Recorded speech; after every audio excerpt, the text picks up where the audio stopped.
morning. I'm Tuck. That's Chuck. Welcome to another episode of Chuck and Tuck. And today we're going to take flight and talk about aviation here at Bartlesville Public Schools. Today we're joined by Ashlee Hightower, who is our teacher for the aviation program. So before we take flight, we're going to talk about a few different things. Just kind of get the episode rolling off. Chuck, I know that you visited Oklahoma City for the State Chamber of Oklahoma's Research Foundation's first Oklahoma Prosperity Summit. So kind of talk about your participation in that event. Yeah, I sat on a panel with the State Career Tech Director and a couple of others. And basically we're talking about, it's fitting for this because we were talking about career pathways. And the audience was several, those higher ed and several legislators as well.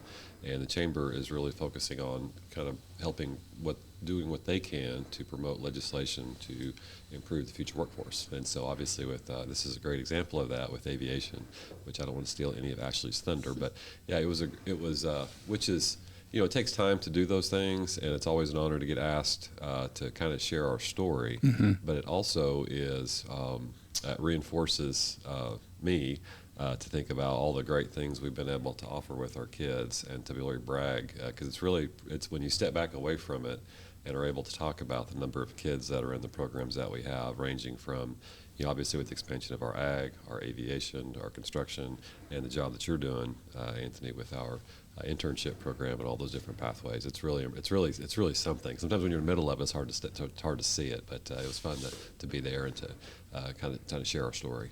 Yeah, it's always a great time when we can kind of be reflective about the growth that we've had, and especially, you know, Chuck, you know, us going back to our time together here many moons ago, just to see where we're at and where we still have to go. And, you know, the thing about Oklahoma is, like, economic development, we don't know what's around the corner, but we can be adaptive. We have great partners in higher ed and career tech, you know, shout out to Tri-County Tech. And then we are great at building our own. And we have great local resources, and we'll talk about that with aviation, people in our community that will step up and be like, hey, we might not be able to see the end path for us, but they can help us get there and help us guide. So the other thing we had was Veterans Day. Amazing assembly that we had here. Liz Cohn here at the high school put on one. I know we had Veterans Day assemblies across the district. Amazing. I was able to interview Major Jolie Todd, class of 1964, Call High, so shout out Wildcats. It was amazing. He's a 3-time author, Bronze Star, Purple Heart. And then the mic didn't come on when I started reading his bio. And I was like, yeah, this is great. Then it was me. I didn't just push a button, so go me. But it was awesome to be able to interview somebody like that, for the kids to hear about that pathway of going in the military. We had a kid be sworn in for the Oklahoma National Guard right in front of the whole school. So it was good for him to get that recognition. So as we take off flight here with you, Ashlee, kind of talk about how the aviation program, you know, came to be, because so many people in our community, they hear little tidbits, but what was kind of the impetus behind it, and, you know, how did we end up, you know, launching this year? Right. So in 2018, actually, the Aircraft Owners and Pilots Association launched this free curriculum. One of the schools that beta tested that curriculum was in Ada, Oklahoma, with Paula Keaty was there at that time. And she brought it into our state. She thought it was awesome for their school. She had no background in aviation. The other teacher had no background in aviation.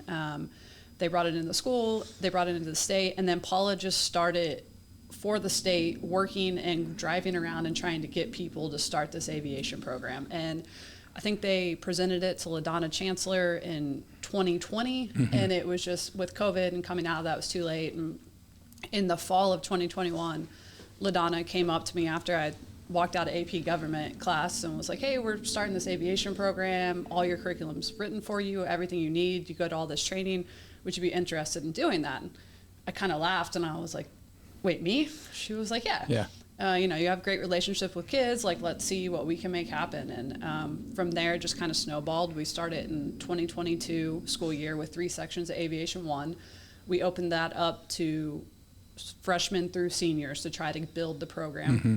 Started with about 60 kids, and we now have 144 kids in Aviation 1, 2, and 3 from there.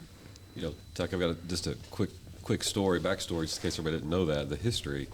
Kevin Potter, who runs the radio station, and he's on the Aviation Commission, he had reached out to me about this program. Mm-hmm. And so Paula Keaty, just in case you didn't know, her brother-in-law is David Keedy, who's a former president of Arvest Bank, who's here. Kevin Keedy's son was a Bruin graduate.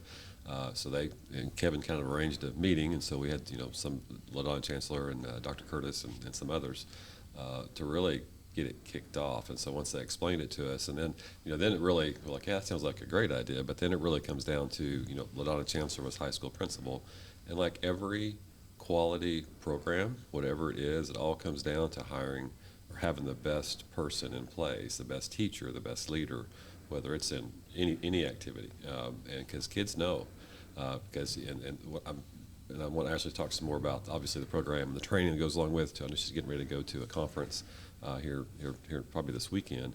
But Ashlee's done a tremendous job, and so because kids know, this is a class that no one is required to take. This is not your fourth year of English or something. This is something that anybody can take, and the growth really speaks to her. We've tried to support her from the local level, and then obviously the state resources. I'm really proud of the state of Oklahoma. Sometimes we can't get out of our own way on some things, on some education issues, but this is really something that they've done a tremendous job with, and really kudos to Ashlee for her leadership. And, Chuck, kind of talking about the state of Oklahoma, we think about the role of economic development, and, we have a local presence with, BDA here in our community. But, every year there's actually somebody, speaking of a graduate at BHS, that participates in the Paris Air Show as part of the Oklahoma Department of Commerce, that goes over to help recruit industry and to show off the industry we already have with aviation. And we have a spaceport. I don't know if you remember that. Yeah. We built a spaceport probably about 10 years ago. I can't tell you where it's at, so no pop quiz on that. But I know that was like part of T.W. Shannon when he was in the Senate, I believe. So talk to me about, like, what do kids experience in the classroom? So Aviation 1 starts with the history of flight. We go all the way back to Greek mythology, and then we bring it up to talking about supersonic aircrafts, modern spacecrafts, and that. And that one, it's a lot of hands-on. Every time we make gliders. When we're talking about gliders, we make hot air balloons. We talk about airfoils and make wind tunnels and test the airfoils. Then when we get into Aviation 2, we get into the physics of flight, the 4 forces of flight: lift, weight, thrust, and drag. And there's activities for all of those. That one is a lot more science and math heavy. The kids have said it is the hardest class out of all 3 of them so far. But what's really cool about Aviation 2 is that every time you learn about one of those forces of flight, there's a flight simulator activity to go along with it. We can kind of circle back to the sim lab and that kind of stuff later, but we have enough now that every student can work as pilot and co-pilot and immediately go in there and apply that training to what they have learned in the classroom. And then Aviation 3, they're going through weather and weather theory. And right now we're in all the airport operations. They're learning about airport signage. They're learning about airport lights, towered versus non-towered, air traffic control. Basically, this is the final, like, if they want to go take their private pilot knowledge exam, like, this is the last information that they need to make that happen. So they're getting that final preparation, and I know my father-in-law has a private pilot's license. Yeah. I don't go up in the plane a ton; it's very small. So I will say that. But when I've been with him, he's explaining when the jet, which is now coming back for ConocoPhillips here at the Bartlesville Municipal Airport, I was like, "Hey, how do we look to see if the jet's coming?" He was like, "Look out the window." So, and I was like, how do we operate the lights? Radio control. Right. And I'm like, oh, frequency based. Yes. So there's a lot of science and math that goes into that. And it, kind of like what Chuck is talking about, this is another way to get kids engaged with those core subjects outside of the traditional framework of a core class. Oh, for sure. So what do you think is your biggest success so far with the program? I would like to think just the general retention of kids so far is the biggest success. I mean, we have, let's say 90% of them have stayed throughout the years, and even changed their schedules around to make it happen. I think just the little bit of an example we've been able to show to some of the other Oklahoma schools. We've had several schools come in and already like shadow us and walk through how is the program working and that kind of stuff. I do have a couple kids taking flying lessons kind of on their own outside, which is awesome. Yeah. And there's a kid that graduated last year that's at OU flight school, and then one at OSU flight school as well. So those are always successful. But I think at the end of the day, like the retention of kids and them in there like learning and excited about it, kids that didn't even want to, like a couple kids got put in aviation and didn't know they were in aviation, and now they're in Aviation 3. you know, Yeah. like, which is awesome. They're checking Power School. They're waiting because we all know it's like that one day in August, and Right. our parents out there in Bruin Land, they're waiting at Lowe's, and I'm like, okay, that makes sense. He'll find it. Little Johnny will find Yeah. his way down to Miss Hightower here. Yeah. And then he walks in, theory of flies. Yeah, and what is that? I was just hoping for PE, but here I go. Let's Yeah. figure it out. So, It's cold. Was Kara Moore? Did you have her first year? I did not. Did not No, get to- but is she at OU flight Yeah, school? yes, yeah. Yeah. and we have so many kids now, to Chuck's point about bringing up specific kids, is that they're on that pathway to end up at OU or OSU, and they're either going to be the pilot pathway or airport management. Right. There's so many different pathways, and I know next week we're having Phoenix Rising Aviation come in for a lunch and learn here at the high school. And we're able to engage them with the mechanic side because that's a desperate need within our aviation economy, not only locally, but throughout the state. Right. Yeah, we are the biggest MRO, maintenance, repair, and operations state in the nation. And it is the second biggest industry in Oklahoma currently. So, I mean, and they're trying to bring in more MRO activity to Oklahoma. So, you know, Phoenix Rising just out here at our small local airport is a great example of that. And I was able to go out and visit with their director of HR the other day and tour Hangar 7 where they do all their work. And it was on Falcons, obviously, that's what they specialize in, and beautiful jets. And they were like, that's what Taylor Swift flies. And I was like, make sure you lead with that when you see the kids when you come next, a couple of weeks from now at our high school campus. So that was exciting. They're like, but we haven't worked on T-Swift. I'm like, we don't have to get in the weeds. Right. You can tell them there's a potential you could work on T-Swift's plane. So I'll definitely be jamming that out when the kids walk in, and it'll all just connect. Love it. So kind of like what Chuck was talking about, talk about kind of some of the training that you've been through. Like you said, I know that you and Mr. Harp are going to head out and head to a conference for some additional training. Yes, so there's for sure 2 trainings I've gone to every year. One of them is in the state of Oklahoma, and they bring in all the Oklahoma aviation teachers, and the AOPA actually comes to Oklahoma and trains us on the curriculum because we are the biggest state for aviation education at this time. And that one, that's where like this summer I'll go through Aviation 4 training, and that is hands-on. We're doing the activities that the kids are doing. We're getting to hear from other teachers that have already done them, what works and what doesn't work. And then the second training we always go to is the symposium that they put on. So we've been in Memphis, Orlando, and this year Michael Harp and I are going to Atlanta for the AOPA symposium. And that brings in people from the aviation industry all over the country. All of the resources are available to us to sit and look at. They have a big, I can't remember what they call it, kind of fair of all the, you know, the flight simulator companies and all the different curriculum companies. And on that one, we get to hear of other options we can add on to our aviation program. And then we also get to hear from some of the teachers that have been teaching longer what works in their classroom. And then Harp and I at school, we always get an opportunity to go see all these resources and then sit down, go to dinner, and talk about the future of our program. You know, that's and I know that's a unique privilege to be able to get to do that. So talking about the simulator side of things, you know, that classroom where the simulators are at, that's where we just used to have, like, when colleges would come to campus. Right. I remember doing like Woo Pig Suey in there one time when I was a senior. I was like, do I want to go there? I don't know, but this song is very addictive. So, and I didn't end up going there, but and talk about the transformation of that and putting the simulators in there. You know, I've been in there plenty of times. Chuck's been in there. It's when we give tours for stakeholders and for reunions for our grads. That's the number one place we love to take them, and Bruin TV as well, where we're in here today. Right. That room was just kind of next door to my room. When I switched to aviation, they brought me down here, and I needed more storage, and so I just kind of started moving into there. I had 2 flight simulators. I mean, from immediately, this goes back to the district support, but like LaDonna Chancellor and Dr. Stephanie Curtis made sure we had flight simulators from the beginning. So I had 2 of them set up in my classroom, and which that was a journey, just learning how to put those together. 5 monitors and everything. And then kind of midway through the first year, I was like, well, I think if I move some junk out of that room, I could probably move the simulators in there along the bottom. Yeah. So I did, kind of slowly but surely got them moved in there. Some kids helped on that. And then midway through last year, we found out we had an opportunity to write a grant from the Oklahoma Department of Aeronautics and Aviation to do some sort of classroom upgrade.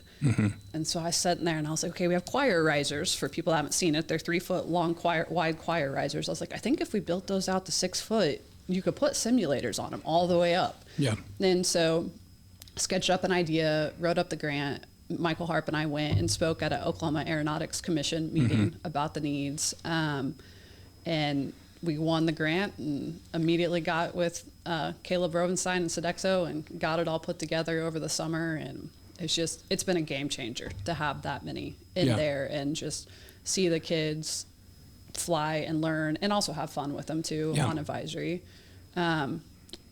Chuck got a chance to come fly not that long ago. So easy, hard. I was very unsuccessful. I think one of the jets I was able to get off the ground, but was unable to land it. So, Yes. Yeah. Yeah. The scary part, you got to land after you take off. Yeah, that is, it's so fun to see the kids and come in and witness them, having a good time. That was always something, like as a kid, like PlayStation 1 or 2, you'd have the little flight simulator. You'd be begging mom and dad around Christmas time when the Target catalog or Best Buy catalog came out. I thought the most impressive thing, though, because they did a fundraiser for the foundation, and so a friend of mine won it, and so we went. Two couples of us went through that. But I think the most impressive thing to me through that whole, the room is really cool. There's lots of, from simulators and the drone, the drone path to be able to drive through or attempt to drive through. My wife wanted to be sure to mention that she was the best one at that. She was. She was. But the most impressive thing to me was just the kids, because they are completely engaged. They love being in there. They can explain to you exactly what's going on, and the things that they have learned is so impressive. So I really think it's going to open the doors for their future. And it's a domino effect, because if, talking about retention, within the aviation program directly, that's an indirect retention and success rate that's going to improve for those kids across their other classes. If they're excited to come to campus and that's maybe the one class that gets them going, they get a little science and math through aviation, and that rolls over to science and math classes that they have here at the high school. So I love to see it. I think of, within the internship program, we have a lot of kids that collab over. We're going to have a new internship with Phoenix Rising Aviation. So Logan Young will be the inaugural intern out there. He'll get, mechanic side. So kind of talk to me about where do you hope the future goes? Because right now we go aviation 1 through 3. So where are you hoping to expand opportunities and kind of diversify the potential career pathways those kids get exposure to? We will add Aviation 4 next year, which gets more kind of into the business and airport, some more of the airport business side of it all. But we would like to expand a little bit into the drone side of it. There is another pathway that goes through drones. Tri-County Tech has done that more recently, but I think they're switching towards the maintenance side, and we might jump back in with some of the drones, like to make that available to students. And also just like we talked about, if you can, we hear this in all the trainings, like if you can dream up a job, there's a job in aviation. You can figure out how to go do it at an airport or with a company like Phoenix Rising, just make kids aware of those career opportunities. But I think the main thing is really continue to build the private pilot path that we have, and then add the drone side into it. And then I'm always open to, like, if students come to me and like, hey, I want to figure out how to study and get this certification or study and take this test. Okay, let's do it. Let's figure it out. We have resources available to us through the community and the foundation and the state and all that kind of stuff. So let's try to make it happen. And it's just another way that, we're enabling and empowering our kids to have a positive impact, not only in their direct pathway and their economic success as an individual, but also impacting the state. I feel like Bartlesville, we do so many different things, like Chuck hit on at the top of the show, is to really put a gold star on our community and our school district and telling that story, so that when Chuck is out there at the state chamber, it's like, guys, this speaks for itself. I can make a one-liner, but you already know when I walk in the room, these are the things that we are rolling out as a district and as a community. So talk to me about, so we rolled back LaDonna Chancellor, because you and I work together. Yes. So LaDonna rolls out and is like, hey, Ashlee, what about doing this? How did you end up at Bartlesville? So I actually grew up in Bartlesville, but I graduated from Wesley Christian School, went to college, kind of took a colorful route through college, graduated from UCO and with a degree in history, and just stayed in the Oklahoma area. I went back and got some master's level classes to become a teacher. Started at US Grant on the south side of Oklahoma City, completely different than here. Was there for about 4 years, and then just decided, you know what, like Bartlesville's a great place. I think it's time to go back home. My parents still live here, family still all around here. So came to the job fair, and once again, LaDonna Chancellor interviewed me that day, offered me a job in U.S. history that day, and sold my house and more that day. And it was meant to be, if anything ever was. And so and I think just kind of to second what LaDonna said about you is that you do build those authentic relationships with kids, and I think that the biggest thing is, like I've always said, is patience and persistence, and then grace is kind of in there in between those two.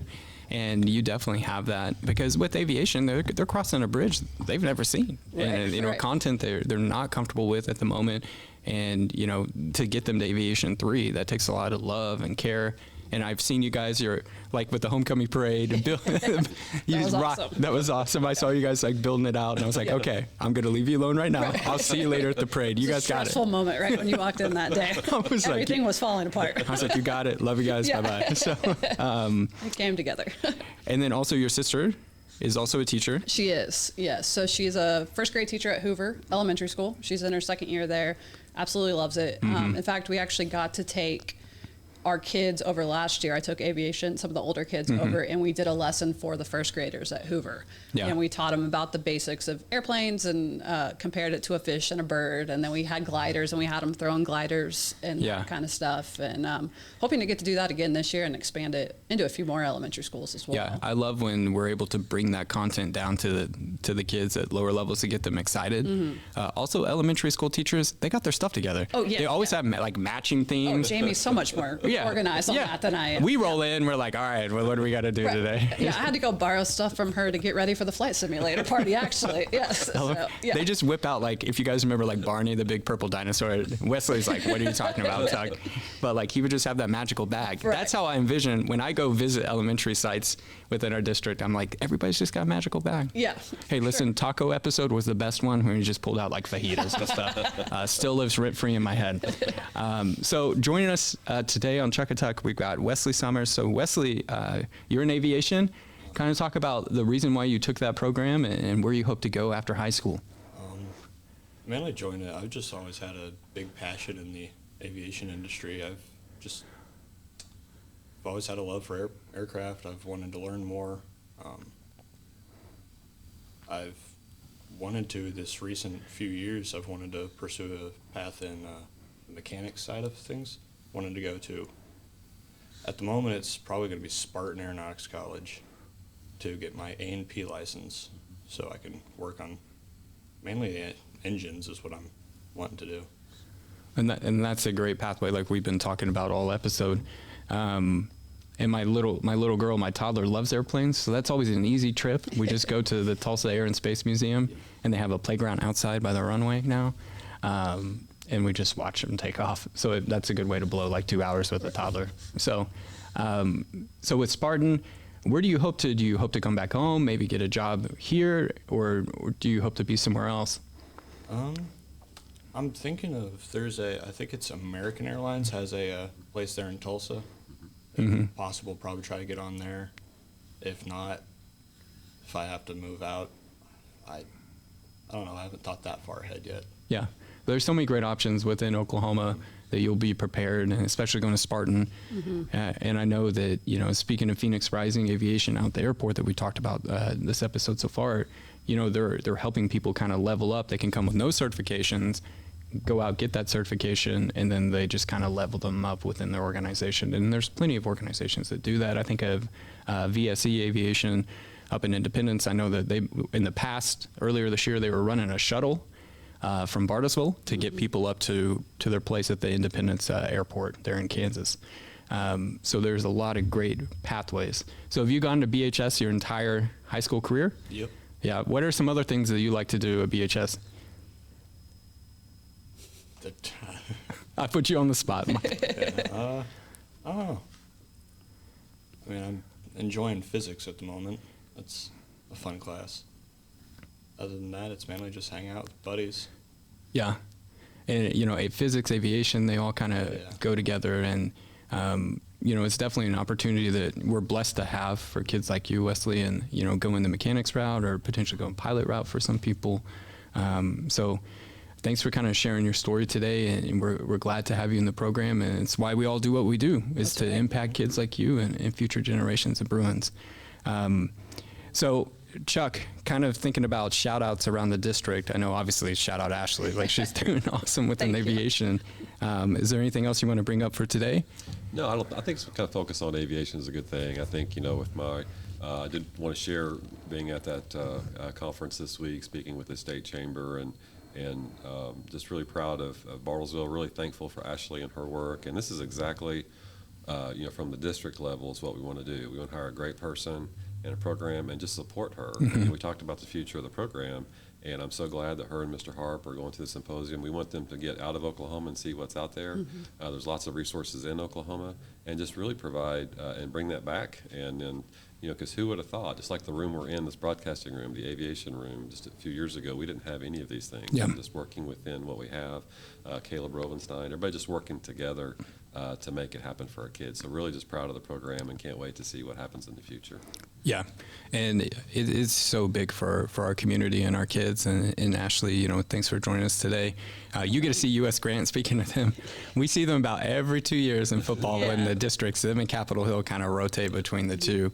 I always put in a good word to the kids. I'm like, you just don't understand. Like, they really are trying. Yeah. Like, it's a different world. I would just tell the kids, Google early 2000s Bruin football after the year 2002 when we went to the playoffs for the first time. I think your first year here in the district. And speaking of football, this Friday we are on the road at Putnam City Original for the first round of playoffs for 6A2. If we win that matchup on the road, Muskogee is waiting in the quarterfinals. They received a bye as the number 1 seed. So I'm excited. Michael Kent, a freshman, a quarterback. I think the last time we had a freshman, a quarterback was back 2009, maybe Kirby Schoenthal. Because you brought up Kevin Keaty, and I was like, Kevin and I graduated. He was quarterback 2006, my senior year. So we're excited for the Bruins, and we have so many great things going around our district. For Chuck, I'm Chuck. Thanks for joining us for another episode. You guys have a great week.